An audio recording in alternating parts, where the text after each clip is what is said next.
Yes. Mr. Jobs, you're a bright and influential man. Here it comes. It's sad and clear that on several counts you've discussed, you don't know what you're talking about.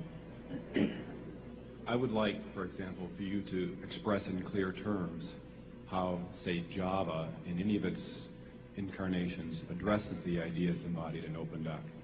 And when you're finished with that, perhaps you could tell us what you personally have been doing for the last 7 years.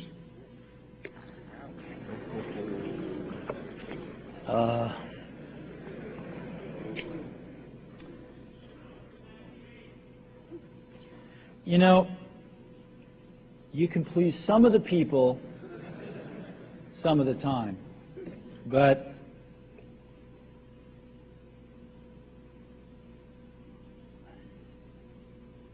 one of the hardest things when you're trying to affect change is that people like this gentleman are right in some areas.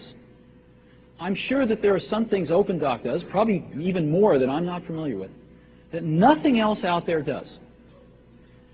And I'm sure that you can make some demos, maybe a small commercial app that demonstrates those things.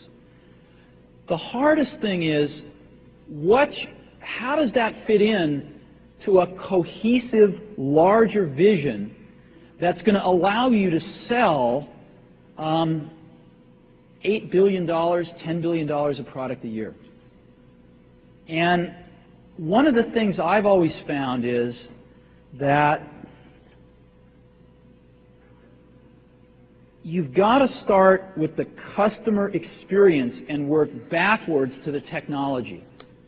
You can't start with the technology and try to figure out where you're going to try to sell it. And I've made this mistake probably more than anybody else in this room. And I've got the scar tissue to prove it. And I know that it's the case.